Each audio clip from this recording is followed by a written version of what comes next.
Hello' বন্ধুসকল, পুঠি মাছ শুকুৱাইছিলোঁ। আজি এই শুকতি অলপ খুন্দো বোলো। ৰামুগাই খুন্দি আছে শুকতি দেই। কোনে কোনে ভাল পায় বাৰু শুকতি মাছ? পুঠি মাছ মানে মই এইখিনি নিজে ধৰা নহয়, মানে কিনি অনা আছিলে ওচৰতে আৰু গাঁৱতে কিনিলোঁ। 10 কেজিমান কিনিছিলোঁ। তাকে 10 কেজি শুকোৱাৰ পিছত 3-4 কেজিমান হ'লগৈ।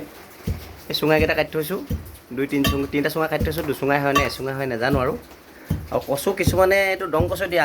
মই এইটো বৰ্তমান আজি এই কচুটো দি চাইছোঁ, যোনটো আমি এনেই জেনেৰেলি খাওঁ আলু।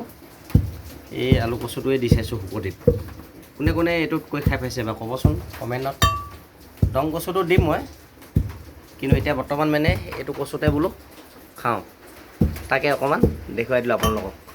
শুকতি মেইন, কোনে কোনে শুকতি ভাল পায় ক'ব, আৰু পুঠি মাছৰ শুকতি কেনেকুৱা আকৌ জনাবচোন। তাকে অকণমান আজিলৈ এইটোৱে দেখুৱাই দিলোঁ আৰু শুকতি খুন্দি আছোঁ এতিয়া বৰ্তমান।